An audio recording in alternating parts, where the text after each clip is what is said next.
Kebanyakan dari kita tumbuh dengan memahami bahwa menjadi pintar berarti melewati sistem pendidikan yang panjang, 12 tahun sekolah, lalu 4 tahun kuliah, dan mungkin menambah 6 tahun lagi untuk gelar pasca sarjana. Namun mari jujur, setelah bertahun-tahun belajar, tidak sedikit yang bingung saat lulus. Sekarang apa? Pendidikan formal memang penting, tetapi seringkali tidak cukup untuk menghadapi dunia nyata. Fakta pahitnya adalah banyak lulusan pendidikan tinggi yang akhirnya kesulitan menemukan pekerjaan atau merasa bahwa apa yang mereka pelajari tidak relevan. Dunia kerja tidak hanya menghargai gelar, tetapi juga keahlian yang benar-benar dibutuhkan. Artinya, pintar tidak hanya tentang berapa lama kamu sekolah, tetapi seberapa baik kamu bisa menerapkan apa yang kamu tahu. Di era ini, pintar berarti memiliki kemampuan untuk belajar hal-hal baru yang langsung berguna. Ini tentang mengasah keterampilan yang dibutuhkan sekarang. Bukan hanya tahu rumus fisika, tetapi juga cara menjual, memecahkan masalah, dan mengoperasikan alat digital. Pintar adalah soal menjadi fleksibel dan selalu siap menghadapi perubahan, bukan hanya soal gelar yang tergantung di dinding. Ingat, menjadi pintar itu bukan sprint di jalur pendidikan, tapi maraton belajar sepanjang hidup. Buat belajar jadi bagian hidup yang menyenangkan dan relevan, karena dunia selalu berubah lebih cepat dari jadwal semester.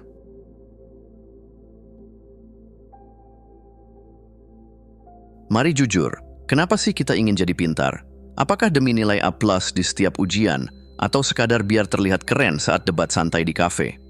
Nah, motivasi menjadi pintar biasanya lebih dalam dari itu. Alasan menjadi pintar biasanya berkeinginan untuk 1.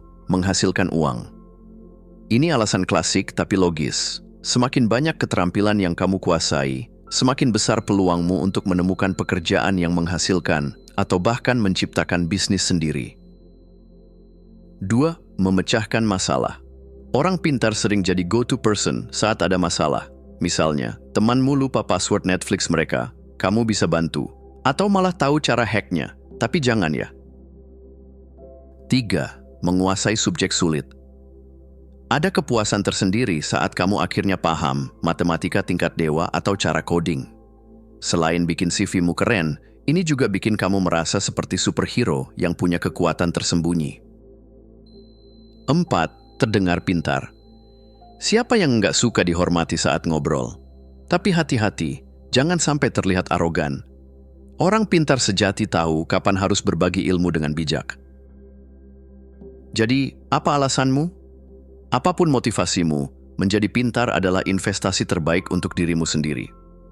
Kamu bisa lebih percaya diri, lebih siap menghadapi tantangan hidup, dan tentu saja lebih puas saat melihat wajah kagum orang lain saat kamu menjelaskan sesuatu dengan cerdas. Plus bonus tepuk tangan di dalam hati.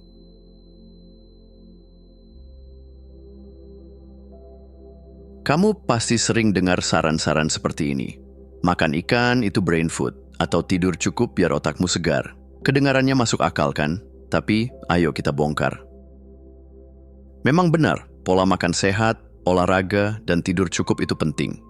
Tapi, kalau tujuanmu adalah menjadi pintar, apakah makan salmon benar-benar membuatmu paham kalkulus? Atau apakah mendengarkan Mozart otomatis bikin kamu jadi ahli fisika? Spoiler alert, enggak. Masalahnya, saran tradisional seringkali cuma teori tanpa praktik nyata. Oke, kamu sudah makan blueberry setiap pagi, lalu apa? Bagaimana itu membantumu menyelesaikan tugas atau menguasai coding? Tanpa langkah konkret untuk belajar, semua saran ini cuma terasa seperti motivasi Instagram yang keren dibaca, tapi nggak menghasilkan apa-apa. Jadi, apa solusinya? Alih-alih hanya fokus pada tips generik, coba tambahkan strategi yang lebih actionable. Misalnya, daripada sekadar makan sehat, ambil waktu untuk belajar hal baru setiap hari. Bahkan hanya 15 menit. Daripada berharap tidur cukup bisa bikin otakmu lebih pintar, gunakan waktu itu untuk merenung atau mereview apa yang sudah kamu pelajari. Intinya, saran tradisional itu seperti trailer film. Terlihat menjanjikan, tapi kamu butuh langkah nyata untuk benar-benar jadi bintang utama.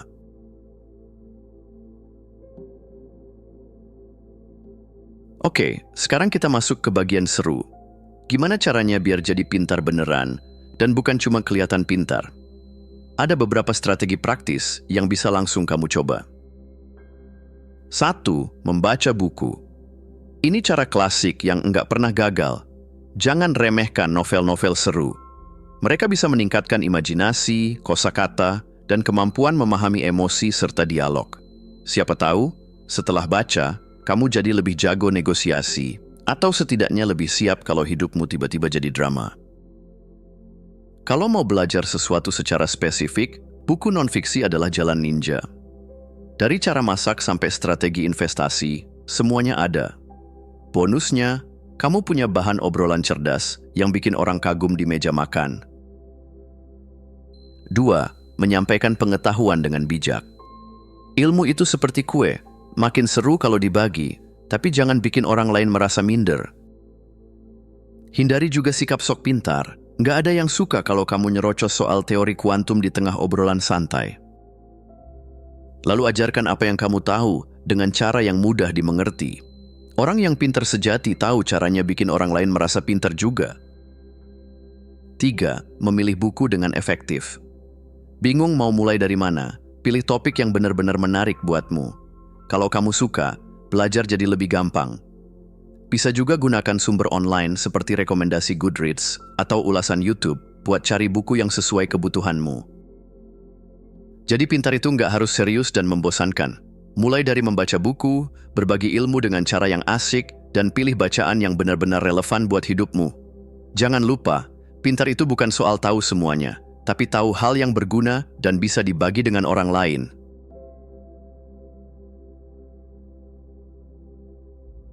Siapapun bisa belajar teori, tapi menguasai keterampilan, itu butuh praktik. Kalau cuma baca atau nonton tutorial, kamu baru setengah jalan. Sekarang waktunya action.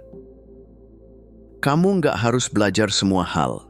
Fokus pada 20% bagian yang memberi 80% hasil, seperti yang dikatakan hukum Pareto. Misalnya kalau mau belajar main gitar, mulai dari kunci dasar seperti C, G, F, dan D minor. Dengan 4 kunci itu saja, kamu udah bisa main ratusan lagu. Nggak perlu terlalu perfeksionis, cukup tahu bagian penting dulu. Nanti sambil jalan kamu bisa tingkatkan lagi. Ini tips paling penting. Langsung coba apa yang kamu pelajari. Contoh simple. Kalau kamu baru baca tips membersihkan kamar, jangan cuma di kepala. Ambil sapu dan lakukan sekarang. Semakin sering kamu praktek, semakin melekat ilmunya. Kalau nggak ada kamar buat dibersihkan, coba skill lain seperti masak atau belajar aplikasi baru. Yang penting, lakukan. Kadang nggak semua hal bisa langsung dicoba. Disinilah praktik imajiner atau visualisasi jadi penyelamat. Misalnya kamu sedang belajar teknik presentasi tapi belum ada audiens. Bayangkan dirimu berdiri di depan orang banyak, menjelaskan dengan percaya diri. Dengan berlatih di pikiran, otakmu tetap bekerja dan menyimpan informasi seperti saat kamu benar-benar melakukannya. Praktik itu kunci. Teori memang penting, tapi tanpa tindakan, ilmu hanya akan terpendam. Mau jadi pintar, jangan cuma tahu caranya. Lakukan sesuatu dan terus asah keterampilanmu.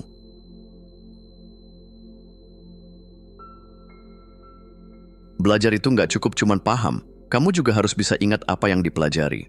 Sayangnya, otak itu sering kayak dompet. Informasi gampang hilang kalau nggak dijaga. Tapi jangan khawatir, ada trik seru untuk bikin ingatanmu lebih tajam dari silet. Belajar akan lebih melekat kalau kamu bisa membayangkan bagaimana informasi itu dipakai dalam kehidupan sehari-hari. Misalnya, kamu belajar cara berdiskusi. Jangan cuma baca teorinya, tapi bayangkan dirimu ada di ruang rapat, menyampaikan ide-ide brilian sambil meyakinkan semua orang. Dengan simulasi, otakmu kayak sedang latihan di dunia nyata, jadi informasi lebih nempel lama. Mau belajar lebih efektif? Coba tes dirimu sendiri. Buat latihan soal sederhana dari apa yang sudah kamu baca atau pelajari. Kalau lagi malas, cari soal online yang sesuai. Saat menjawab soal, kamu memberi otak tugas untuk mengingat informasi yang dipelajari, sehingga ingatanmu makin kuat. Ulangi informasi secara berkala.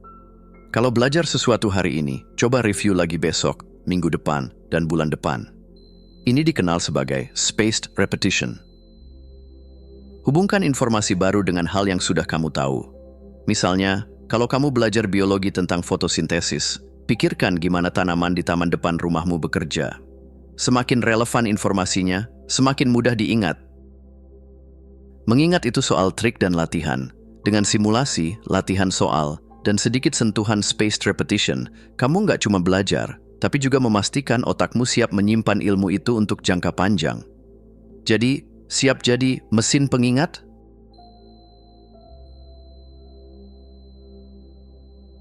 Buku teks sering dianggap membosankan, tapi sebenarnya mereka adalah harta karun buat orang yang serius belajar.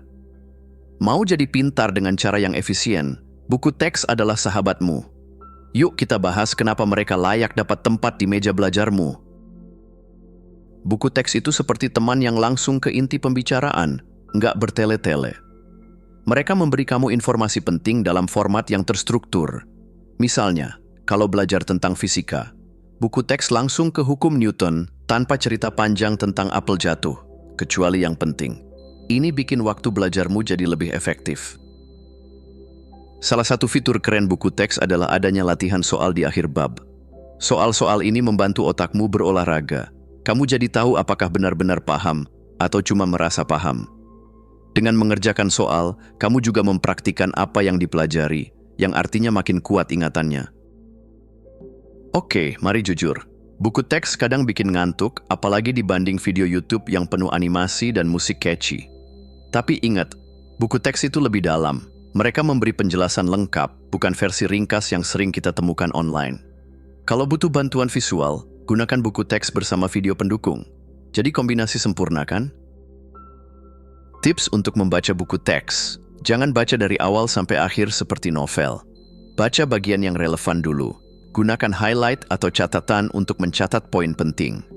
Luangkan waktu khusus. Belajar sambil rebahan itu sering berakhir dengan tidur. Buku teks mungkin nggak terlihat keren, tapi mereka adalah alat belajar yang sangat ampuh. Mereka menghemat waktu, memberi informasi yang mendalam, dan membantu kamu jadi pintar dengan cara yang terstruktur. Jadi, kapan terakhir kali kamu buka buku teks? Terima kasih sudah menonton. Jangan lupa untuk klik tombol like, subscribe, dan tinggalkan jejak di kolom komentar. Kami sangat menghargai setiap dukungan dari kalian. Semoga hari-hari kalian menyenangkan dan sampai jumpa di video selanjutnya.